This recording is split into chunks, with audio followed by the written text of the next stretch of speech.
Evangelio de Mateo, capítulo 6, vamos a leer los versículos 19 al 24 una vez más. Evangelio de Mateo, capítulo 6, versículos 19 al 24. No os hagáis tesoros en la tierra, donde la polilla y el orín corrompen, y donde ladrones minan y hurtan, sino haceos tesoros en el cielo, donde ni la polilla ni el orín corrompen, y donde ladrones no minan ni hurtan, porque donde esté vuestro tesoro, allí estará también vuestro corazón. La lámpara del cuerpo es el ojo, así que si tu ojo es bueno, todo tu cuerpo estará lleno de luz, pero si tu ojo es maligno, todo tu cuerpo estará en tinieblas. Así que si la luz que en ti hay es tinieblas, ¿cuántas no serán las mismas tinieblas? Ninguno puede servir a dos señores, porque o aborrecerá al uno y amará al otro, o estimará al uno y menospreciará al otro. No podéis servir a Dios y a las riquezas, o como dice el texto literalmente, no podéis servir a Dios y a Mamón. Esta es la tercera ocasión en que nos detenemos a considerar este texto del Sermón del Monte, en el cual nuestro Señor Jesucristo encara uno de los problemas más profundos del hombre. ¿Y cuál es ese problema? Su propensión a buscar la felicidad en las cosas de este mundo y la codicia que necesariamente se deriva de esa tendencia carnal del corazón humano. Como hemos visto en los dos domingos anteriores, podemos dividir este pasaje en dos grandes encabezados. Por un lado, el Señor nos da una exhortación: no os hagáis tesoros en la tierra, sino haceos tesoros en el cielo. Y luego nos da dos buenas razones para estimularnos a seguir o proseguir su exhortación. Al hablar de tesoros en el texto, hemos dicho que el Señor está enfocando todo aquello que ama mi corazón, aquello hacia lo cual me inclino, aquello que disfruto con especial deleite, aquello que a mis ojos, tal vez no a los de otros, pero a mis ojos tiene valor. No tiene que ser algo caro necesariamente, ni siquiera tiene que ser algo tangible. Puede tratarse de riquezas, como puede tratarse también de fama, prestigio, influencia, posición social, etcétera.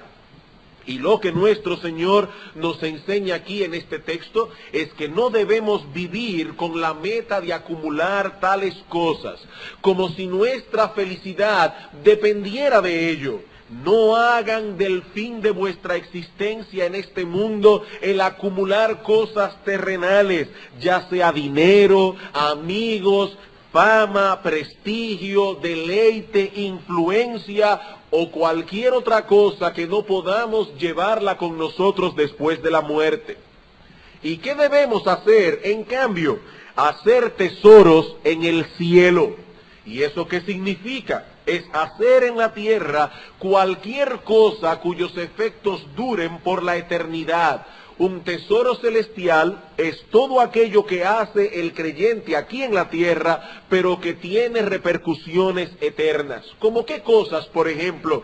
Como el dedicarnos a desarrollar un carácter piadoso, crecer en el conocimiento de Cristo, profundizar en nuestra relación con Él, predicar a otros el Evangelio, usar nuestros bienes de tal forma que repercuta para la eternidad. Todo esto es hacer tesoros en el cielo. No tenemos tiempo para ampliar esas cosas que vimos más detenidamente la vez anterior. ¿Y cuáles son las razones que el Señor nos da para amarrar nuestras conciencias a esa exhortación? Y en eso, hermanos, vemos mucha condescendencia de parte de Cristo. Él es Rey de Reyes y Señor de Señores. Él puede darnos una orden y esa orden debe ser cumplida aunque no nos dé ninguna razón. Pero Cristo condesciende con nuestra condición débil y no solamente nos da una exhortación, sino que también nos da dos buenas razones para convencernos de que debemos obedecer su exhortación. ¿Y cuáles son esas razones? Bueno, la primera es una razón de sentido común. Las riquezas terrenales son temporales y cambiantes en contraposición a las celestiales que son eternas e inmutables. No debemos hacer tesoros en la tierra porque las cosas aquí no duran, son efímeras, pasajeras. Noten el versículo 19. No os hagáis tesoros en la tierra donde la polilla y el orín corrompen, donde ladrones minan, donde ladrones penetran y hurtan. Las cosas terrenales se deterioran con el uso, se pierden, se destruyen, son robadas.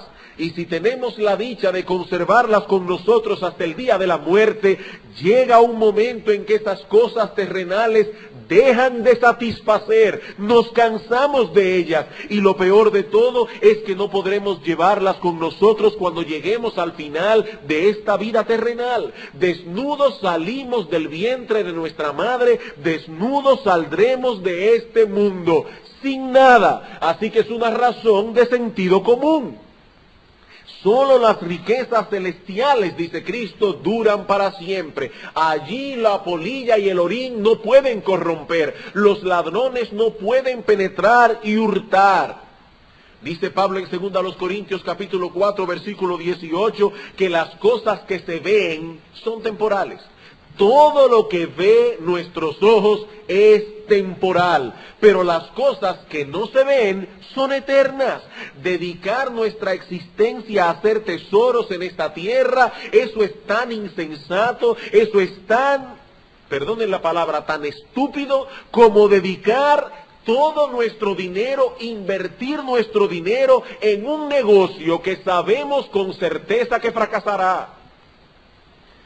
Pero el Señor Jesucristo nos da otra razón, a mi parecer mucho más crítica que la anterior, para convencernos de que no debemos hacer tesoros en la tierra. No solamente las riquezas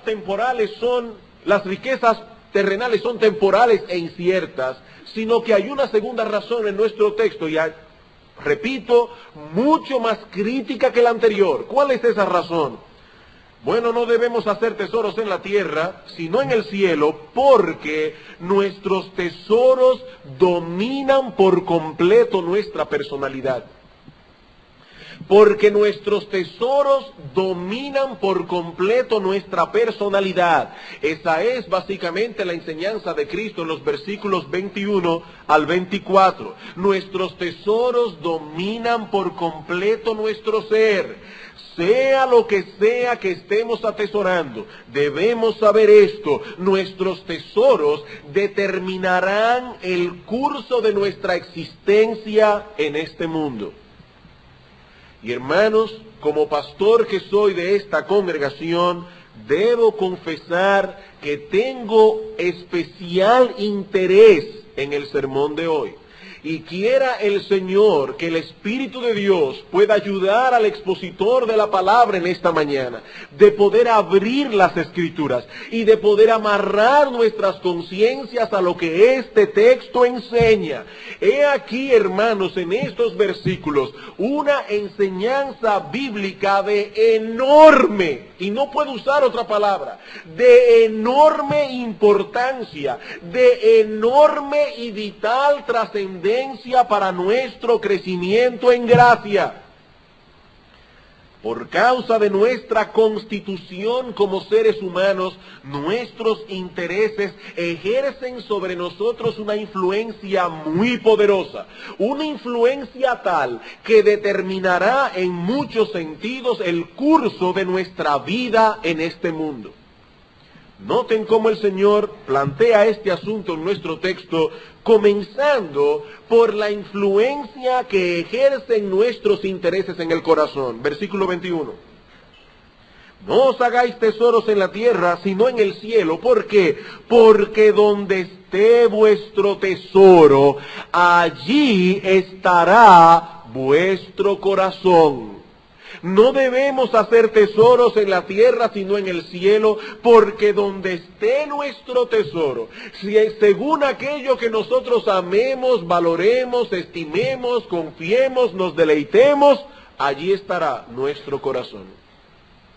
La Biblia usa a menudo la palabra corazón, no para referirse a esa válvula que bombea sangre y que mantiene el sistema circulatorio en movimiento, sino más bien para referirse al asiento de nuestra personalidad. Por ejemplo, en Proverbios capítulo 4, versículo 29 se nos dice que nosotros debemos poner todo empeño, toda diligencia en guardar el corazón.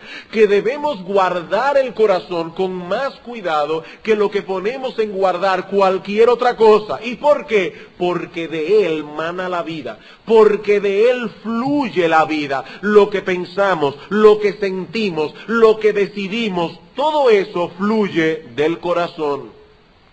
¿Y qué nos dice ahora el Señor acerca del corazón? Que por causa de nuestra constitución psicológica como seres humanos, el corazón se moverá, se inclinará necesariamente hacia donde esté nuestro tesoro. El Señor no está hablando aquí de una mera posibilidad. Él no dice ten cuidado, porque es probable, porque hay una posibilidad remota de que tu corazón se incline hacia tu tesoro. No, Él dice en una forma clara y contundente, donde esté tu tesoro, con toda seguridad, con toda probabilidad, sin lugar a dudas, allí estará vuestro corazón. Tan seguro como que la noche sigue al día, tu corazón estará donde está tu tesoro.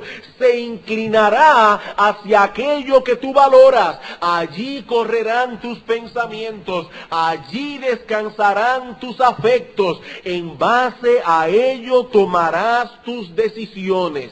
Tomarás un curso de acción en la vida en vez de otro, dependiendo de tus tesoros. Hermanos, somos dominados por ellos totalmente. Nosotros somos esclavos de nuestros tesoros. Dice el doctor Martin Lloyd-Jones, esos tesoros terrenales atenazan y dominan nuestros sentimientos, nuestros afectos y toda nuestra sensibilidad, hasta lo que sentimos, depende de lo que atesoremos. Nos atenazan, dice Lloyd-Jones. Hermano, tú deseas conocer con honestidad cuáles son tus tesoros. Examina con cuidado hacia dónde corren mayormente tus pensamientos. Cuando tú sueñas despierto, todos soñamos despierto. ¿En qué tú sueñas mayormente? ¿Cuáles son tus aspiraciones? ¿Hacia dónde corren mayormente tus pensamientos? ¿En dónde descansan tus afectos? ¿Cuáles son las noticias que más te deleita escuchar? ¿Cuáles son? ¿Cuáles son las consideraciones que tomas en cuenta a la hora de tomar una decisión? Porque todo eso evidenciará dónde está tu corazón. Y donde esté tu corazón, no busques más lejos. Allí está tu tesoro. Allí está tu tesoro. Ahora bien, hemos dicho ya que nuestros intereses ejercen una influencia poderosa sobre toda nuestra personalidad, para bien o para mal, dependiendo el caso. Y esto es así por la forma en que nuestros intereses se adueñan y afectan también nuestro entendimiento. No solamente inclinan el corazón, sino que afectan el entendimiento. Versículos 22 y 23.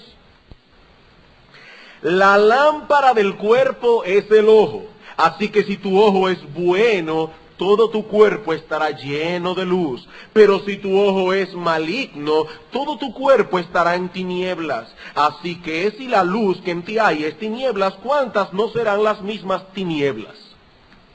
Debido a que el ojo es el instrumento a través del cual percibimos la luz, el Señor lo nombra aquí como la lámpara del cuerpo. Si no tuviésemos los ojos, no importa cuánta luz haya a nuestro alrededor, nosotros no podríamos beneficiarnos de ella. Es como si estuviésemos en un lugar completamente oscuro. Pero gracias al sentido de la vista, captamos la luz.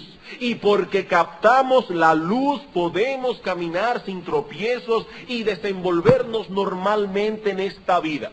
Ahora, ¿qué sucedería si tuviésemos algún problema en el ojo y no pudiésemos ver bien? Que tampoco podríamos desenvolvernos con normalidad. No sabríamos con certeza dónde encontrar lo que buscamos, caminaríamos a tientas, no sabríamos con certeza dónde debemos pisar para pisar con seguridad, y así podríamos mencionar muchas otras dificultades que se derivan del hecho de no ver bien. Eso es exactamente lo que el Señor nos dice en el texto. Si tu ojo es bueno, literalmente, no bueno en el sentido moral, no. Lo que está diciendo el Señor literalmente es, si tu ojo está sano, entonces todo tu cuerpo estará lleno de luz. ¿Ves bien? La palabra que se traduce aquí como bueno es la palabra griega haplux, que significa literalmente puro o simple. Lo contrario a ver doble. Una persona que ve doble no ve bien, pero aquí está hablando de un ojo sano, un ojo que ve bien, que enfoca bien. Y Cristo dice, si el ojo es sano, todo nuestro cuerpo se beneficiará de ello. Si el ojo está enfermo, estás visco, miope, tiene catarata o estás ciego, todo nuestro cuerpo sufrirá las consecuencias. Arthur Pink comenta lo siguiente acerca de este texto. Las actividades del cuerpo son dirigidas de acuerdo a la luz que recibimos por los ojos. Cuando ese órgano está sano y funciona adecuadamente, percibiendo los objetos como realmente son, no distorsionados, todo el cuerpo está iluminado y nosotros somos capaces de cumplir con nuestros deberes y movernos con seguridad y circunspección. Pero si el ojo es ciego o si la visión está defectuosa, entonces percibimos los objetos confusamente y sin distinción.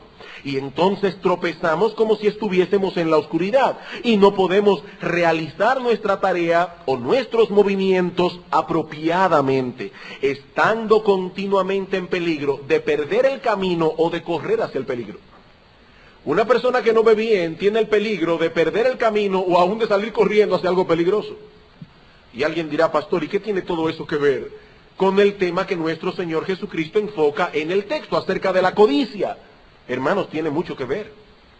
El Señor está enseñando a sus discípulos que debemos tener una visión apropiada de las cosas, una perspectiva correcta de la vida, de tal manera que sepamos distinguir aquellas cosas que realmente valen de las que no tienen valor.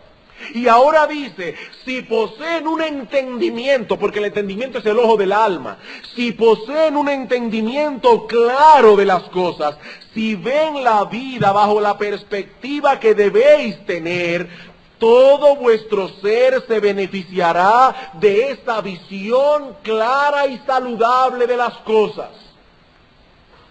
El entendimiento debe tener luz para poder guiarnos apropiadamente. Pero si ese entendimiento, que es el ojo del alma, si esa noble facultad que Dios ha puesto en nosotros está en tinieblas y no vemos bien las cosas y tenemos una visión confusa de la vida y una perspectiva bizarra de la vida, una perspectiva distorsionada de la vida, si somos miopes en el alma, ¿cuán tenebrosa es nuestra condición?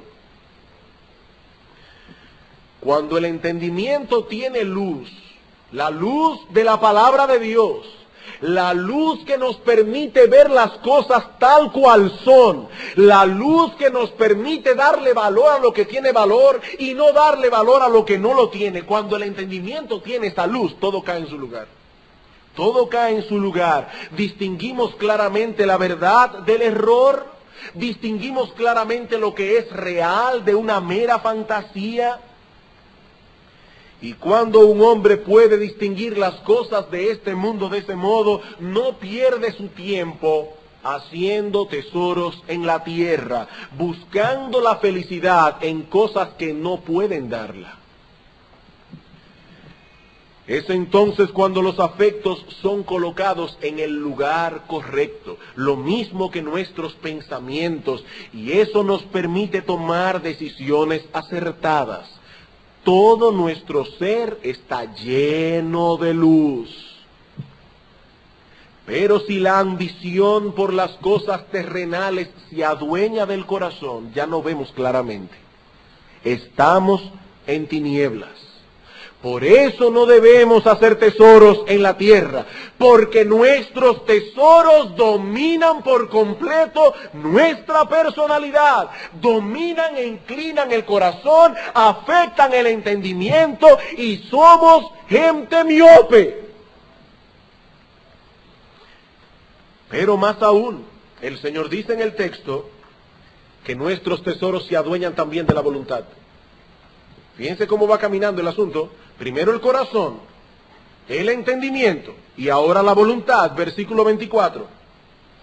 Ninguno puede servir a dos señores, porque o aborrecerá al uno y amará al otro, o estimará al uno y menospreciará al otro. No podéis servir a Dios y a las riquezas. Ya no se trata únicamente de pensar o de sentir. Ahora estamos hablando de rendir un servicio. La voluntad. Hermano, tu vida será regida por aquello que valoras como rige un amo a un siervo. Nosotros somos siervos de nuestros tesoros. ¿Y qué dice Cristo? Que nadie puede servir a dos señores, sobreentendiendo que se trata de dos señores que son antagónicos entre sí. Porque amará al uno y menospreciará y aborrecerá al otro. No podéis servir a Dios y a Mamón. Eso es lo que el texto dice. ¿Y qué es Mamón? Bueno, mamón es una palabra que no debería ser traducida, porque es mamón. Mamón es una palabra aramea que significa literalmente riquezas o ganancias, y es usada en el texto como una personificación de todo aquello que es terrenal, como si se tratara de un ídolo. Todo aquello que es terrenal es mamón. Y Cristo dice aquí que no podemos pretender que servimos a Dios mientras somos al mismo tiempo manejados por mamón. Podemos servir a dos amos siempre que sea en secuencia sucesiva, pero no al mismo tiempo. Por ejemplo, todos nosotros, antes de venir a Cristo, éramos siervos de mamón. Todos nosotros. Todos los cristianos le han servido a dos amos, pero no al mismo tiempo. Éramos siervos de mamón cuando no conocíamos a Dios, pero mientras servíamos a uno, no servíamos al otro, sino que más bien aborrecíamos al otro, menospreciábamos al otro. Quizás pretendíamos servir a Dios mientras servíamos a las cosas terrenales, pero eso no era más que una ilusión, eso no era más que una pretensión, ese servicio no era genuino. Dios estaba en nuestros labios, pero mamón estaba en el corazón. Vivíamos para esas riquezas terrenales. Nos deleitábamos en esas riquezas terrenales. Teníamos en ella nuestra confianza, a pesar de que con los labios decíamos, no, yo confío solamente en Dios. Este pueblo de labios me honra, dice Cristo, pero su corazón está muy lejos de mí. Muchas personas pretenden amar a Dios, pero si examinan con cuidado, ¿quién es el objeto de su confianza? De su deleite, para quién viven en verdad, qué es lo que persiguen en la vida, en qué invierten su dinero, en qué invierten su tiempo, en qué invierten la mayor parte de sus conversaciones, se darían cuenta de que en realidad adoran a Mamón, y el que adora a Mamón no adora a Dios. No podéis servir a dos señores, no al mismo tiempo. Hay un axioma aristotélico que dice, no hay término medio entre dos términos contradictorios. No lo hay. Y ese axioma encaja perfectamente en la enseñanza de Cristo aquí. No podéis servir a dos señores. No podéis. Eso es tan imposible como querer que haya luz y tinieblas al mismo tiempo en el mismo lugar. No podéis. ¿Y por qué no podéis? Porque ambos amos lo piden todo. Ambos amos exigen toda nuestra devoción. Todo. Y lo que es peor, ambos amos continuamente dan órdenes que son diametralmente opuestas entre sí. Diametralmente opuestas entre sí. Mientras uno nos dice que debemos caminar por fe, el otro nos dice que debemos caminar por vista. Mientras uno nos dice que debemos hacer tesoros en el cielo, el otro dice, no seas tan estúpido, tienes que hacer tesoros en la tierra. Mientras uno nos dice que debemos buscar las cosas de arriba donde está Cristo sentado, el otro nos dice, no pierdas el tiempo, sé realista, pon los pies en la tierra, busca las cosas que te van a hacer la vida fácil en este mundo.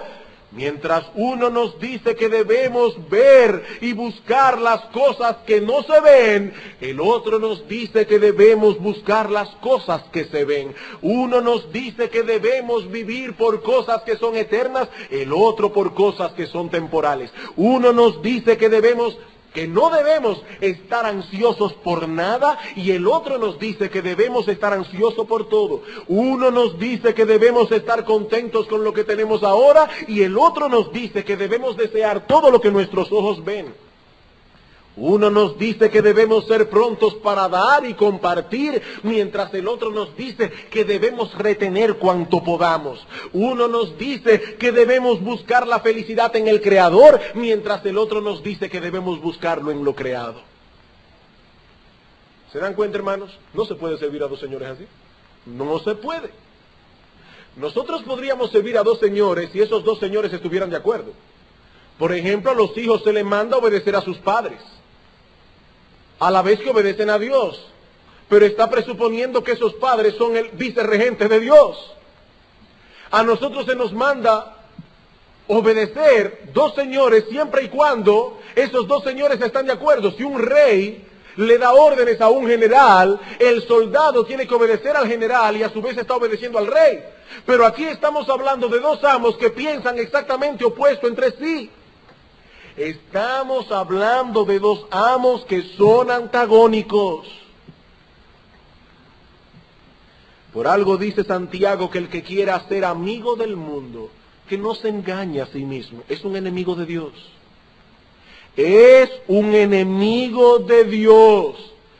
Ahora, yo quisiera acallar bíblicamente la voz de la conciencia de algunos hermanos aquí que pueden estar ahora diciendo, wow, eso está fuerte. Hermanos, debemos reconocer que un creyente puede sentirse atraído en un momento dado por las cosas de este mundo. Debemos incluso reconocer que en un momento dado el creyente puede ser atrapado por las cosas de este mundo. Pero aquí estamos hablando de un estilo de vida. Aquí estamos hablando de un hábito de vida, no de algo que sucede en un momento. Para el impío es una victoria poder vivir en esa dualidad. Es una victoria. Servir a Dios el domingo y a Mamón el resto de la semana. ¿Saben cómo los impíos le llaman a eso? Balance. Balance. No hay que ser tan fanático. Yo soy un individuo balanceado. Él es como esos hombres de los que habla la Biblia en segundo libro de Reyes, capítulo 17, versículo 33 al 34, que temían a Jehová y honraban a sus dioses. Al menos eso era lo que ellos creían estar haciendo. Pero el autor sagrado pasa juicio de inmediato sobre el asunto y dice, hasta hoy hacen como antes, ni temen a Jehová, ni guardan sus estatutos ni sus ordenanzas. El que desee servir a Dios debe saber que Dios exige todo. Y ¿sabes una cosa? Las riquezas terrenales lo exigen todo también. Todo. No hay término medio. ¿Qué decía Aristóteles? No hay término medio entre dos términos contradictorios. No lo hay. Hermano, no trates de buscar la fórmula de estar bien con Dios y con el mundo al mismo tiempo, porque Cristo dijo, y Él es más inteligente que tú, no se puede servir a dos señores. Si tú sirves a Mamón, tú vas camino al infierno. Tú vas camino seguro al infierno. No se puede servir a dos señores.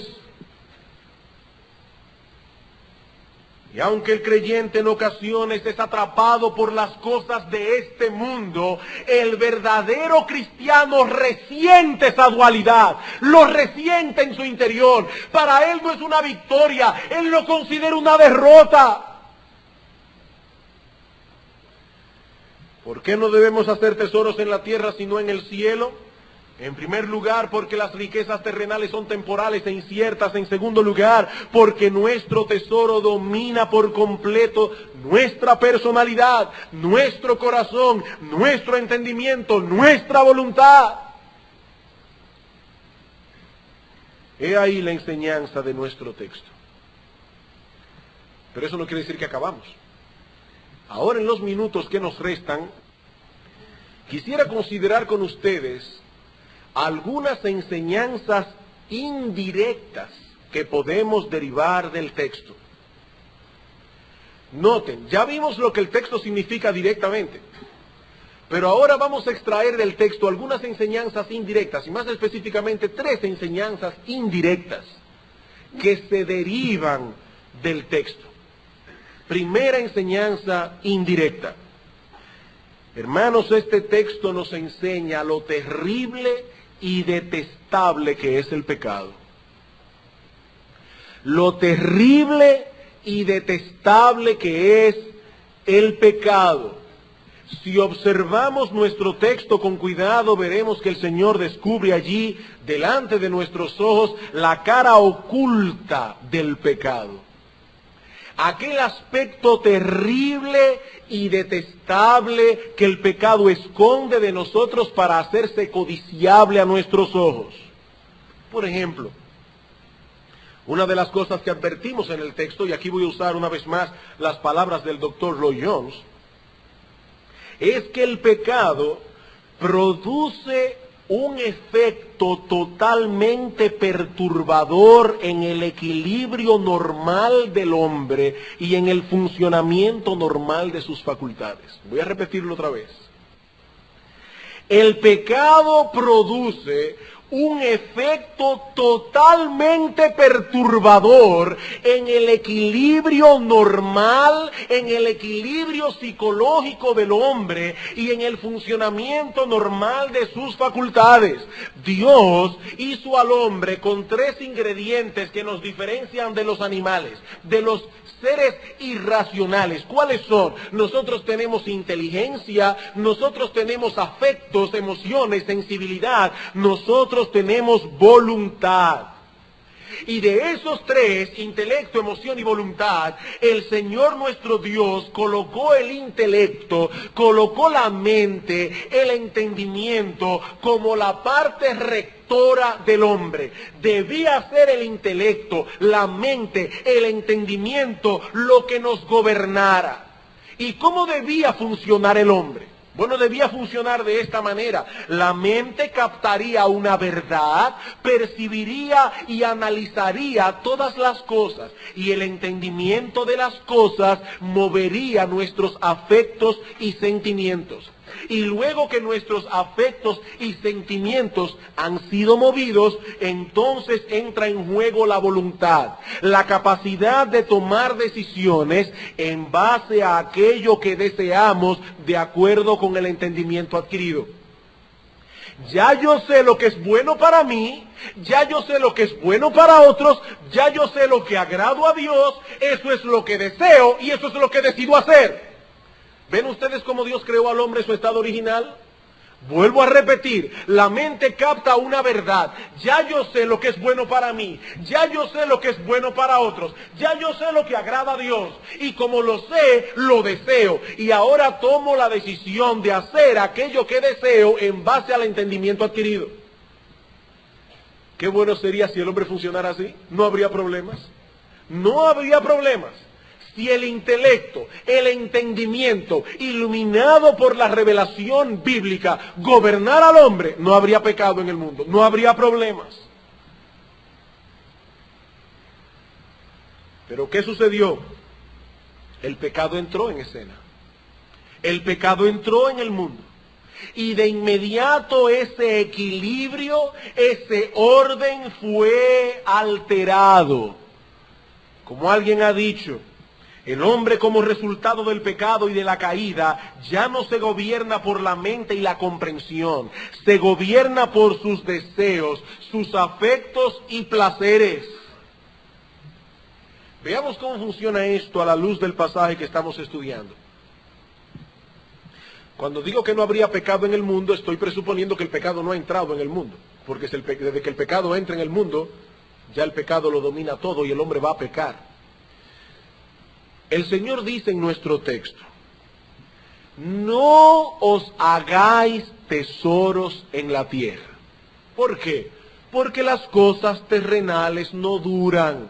No se afanen por esas cosas. No procuren atesorarlas. Que nada es seguro en este mundo. Nada satisface plenamente. Y por si todo esto fuera poco, nada podremos sacar de aquí. Y ahora yo me pregunto, hermanos amados en Cristo, ¿acaso no es esa la cruda realidad de nuestra existencia? Eso no es verdad. No es cierto, hermanos, que algún día tendremos que enfrentar la muerte.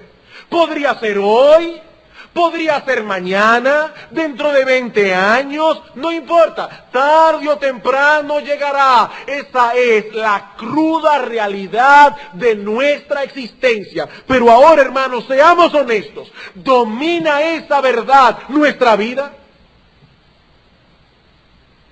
A la hora de tomar una decisión en vez de otra decisión, ¿cuál es el motivo? ¿Cuál es la razón que nos mueve?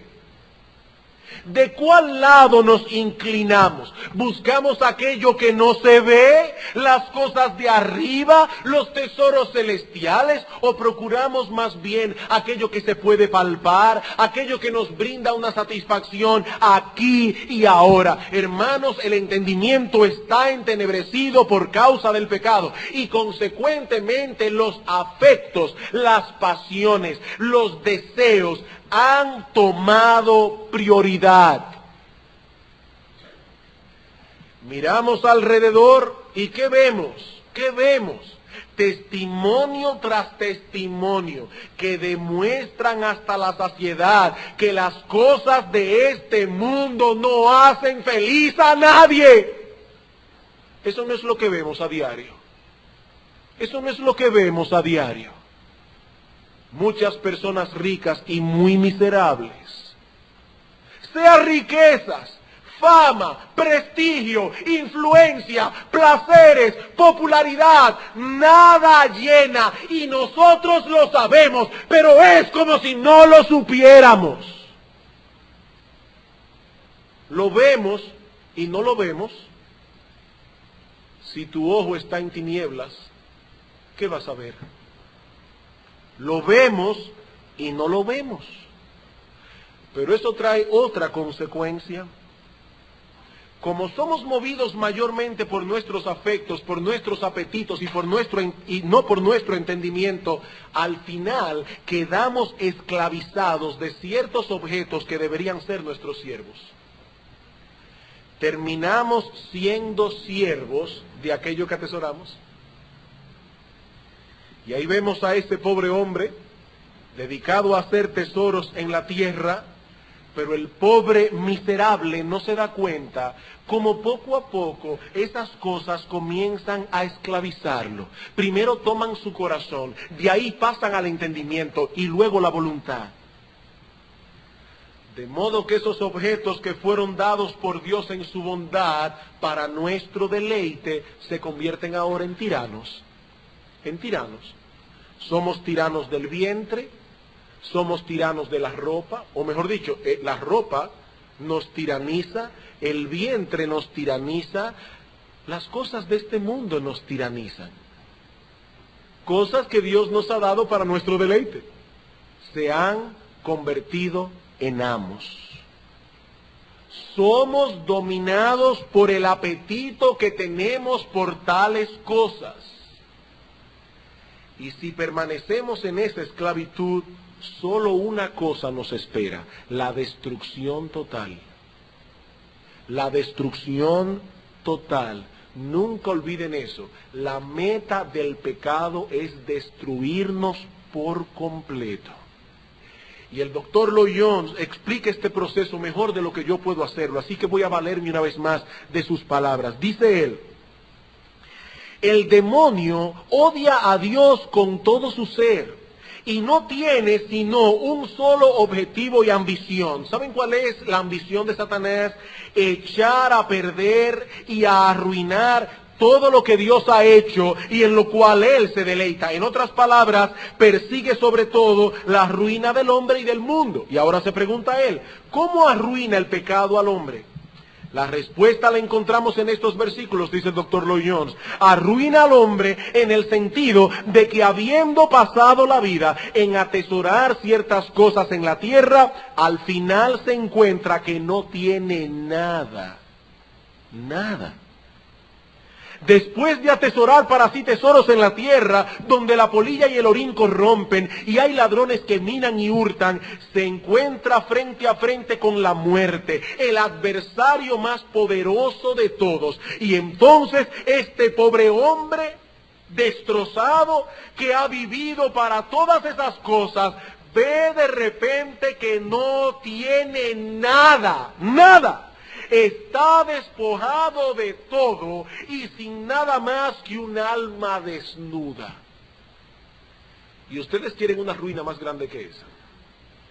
La del hombre que se afana la vida entera en hacer un castillo de naipes y cuando muere se encuentra que se pasó la vida entera como un estúpido haciendo algo que no servía para nada. ¿Para nada? Para nada. Este hombre vivió como esos ratones que giran y giran y giran dentro de un cilindro y no llegan a ningún sitio. A ningún sitio. Y no importa cuán firmes sean sus pasos, ni cuán rápido los dé, al final no va a llegar a ningún sitio. ¡A ningún sitio! No tendrá nada. Ese hombre avanza hacia su ruina total y al final del camino se dará cuenta que vivió estúpidamente. Y ¿saben lo más terrible de todo? Que debido a que el entendimiento está entenebrecido, este pobre miserable cree que su estilo de vida es el más racional, que su estilo de vida es el más inteligente. Él siente pena por los cristianos. Él cree que lo único que cuenta es aquello que puede tener y disfrutar ahora, que eso es lo más racional e inteligente que él puede hacer. El pobre miserable está ciego. Cuán corta es su visión. Cuán ciegos están los ojos del alma por causa del pecado. Esa facultad tan noble que Dios ha puesto en nosotros para guiarnos tiene cataratas, está miope, ve las cosas confusamente y caminamos por la vida a tientas. Y lo que es peor es que creemos que vemos muy bien. El individuo se cree un fenómeno porque es exitoso en sus negocios, porque él sabe manejar las cosas de la vida, porque la gente le tiene respeto. Y es un ciego que está dedicando toda su vida a arruinarse completamente. Hasta ahí llega el pecado del hombre. Hermanos, el pecado es terriblemente detestable. El pecado ha arruinado por completo ese balance que Dios puso originalmente en nosotros para que nosotros vivamos con sabiduría. Pero hay otra verdad que podemos derivar de nuestro texto. Y es la necesidad de que seamos regenerados para ser salvos. Hay personas que dicen, yo no veo en el Sermón del Monte el Evangelio de la Gracia. Bueno, yo veo el Evangelio de la Gracia en el Sermón del Monte en todas partes.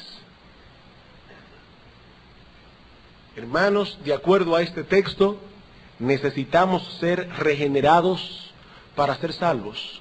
Porque hasta que nuestro entendimiento no sea iluminado y nuestro corazón no sea transformado, no podremos ver bien, no podremos tener una vida bienaventurada, no podremos vivir una vida que agrade a Dios. Y el entendimiento solo es iluminado y el corazón transformado por medio de la regeneración. Marx dijo una vez que la religión es el opio de los pueblos. Como si la religión fuese algo emocional que oscureciera el raciocinio del hombre. Yo no sé qué concepto de religión tenía Marx cuando acuñó esa frase, pero puedo decir con toda propiedad que eso nada tiene que ver con el cristianismo bíblico. Cuando el hombre es regenerado por el poder del Espíritu Santo, la inteligencia, el entendimiento ocupa de nuevo un lugar central. Volvemos otra vez a ser seres racionales. Por eso decía Pablo en Romanos capítulo 12, versículo 1 y 2, os ruego, hermanos, por las misericordias de Dios, que presentéis vuestros cuerpos en sacrificio vivo, santo, agradable a Dios, que es vuestro culto racional, que es vuestro culto inteligente. No os conforméis a este mundo, sino transformaos por medio de la renovación de vuestro entendimiento, para que comprobéis cuál sea la buena voluntad de Dios, agradable y perfecta. Noten cómo el apóstol Pablo pone aquí o contrapone lo que es amoldarse al mundo y renovar el entendimiento. El hombre que se amolda al mundo no tiene entendimiento. No tiene entendimiento. Es por medio de la regeneración que nuestro entendimiento es restaurado para volver a ser otra vez la lámpara del cuerpo. Por eso dice el Señor a Nicodemo, Nicodemo, el que no nace de nuevo no puede ver el reino de Dios. Está ciego.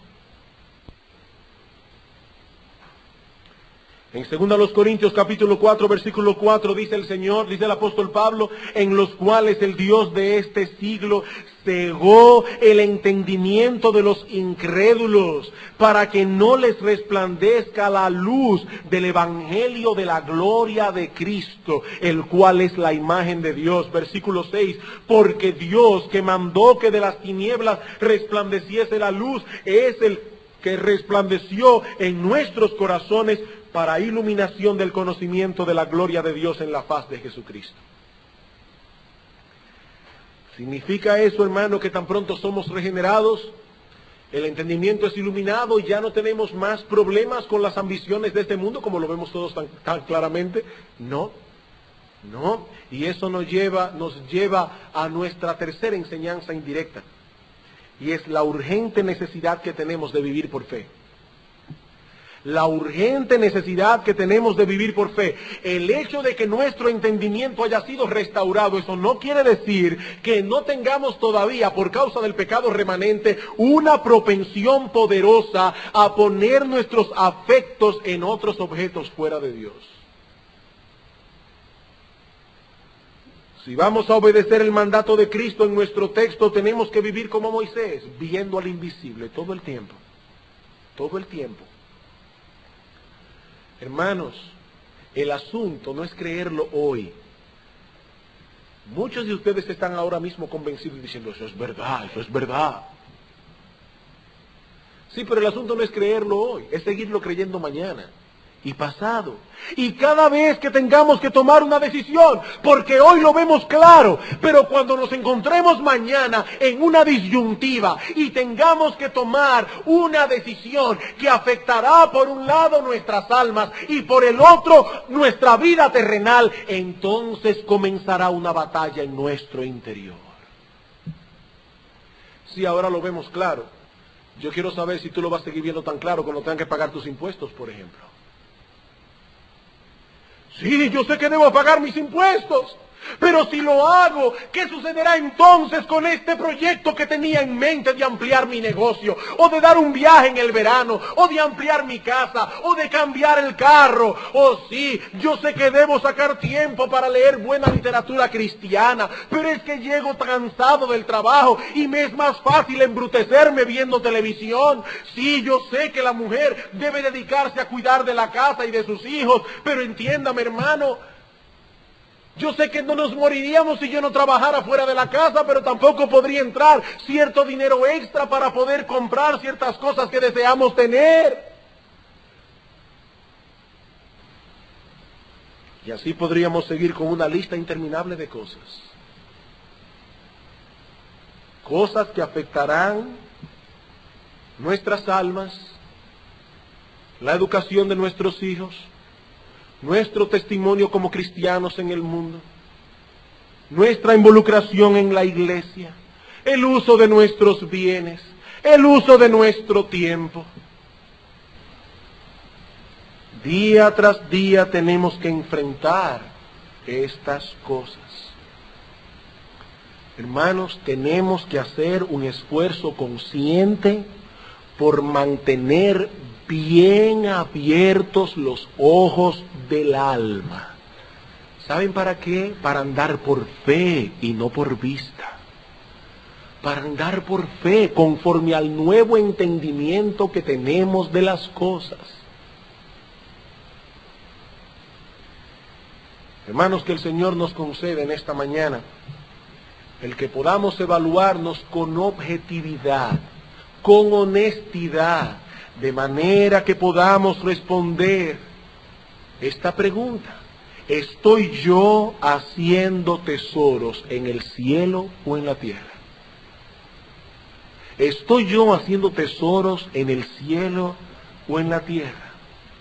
¿Tengo los ojos puestos en las cosas que no se ven?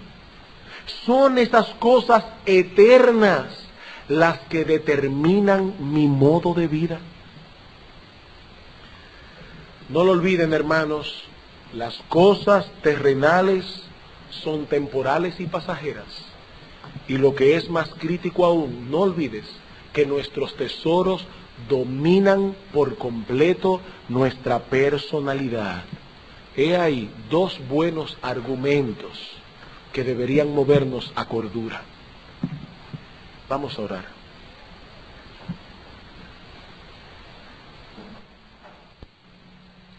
Gracias te damos, Señor y Dios, por condescender con nosotros en nuestra debilidad, porque no te limitas a darnos órdenes y mandamientos en tu palabra, sino que añades a ellos razones convincentes para amarrar nuestras conciencias.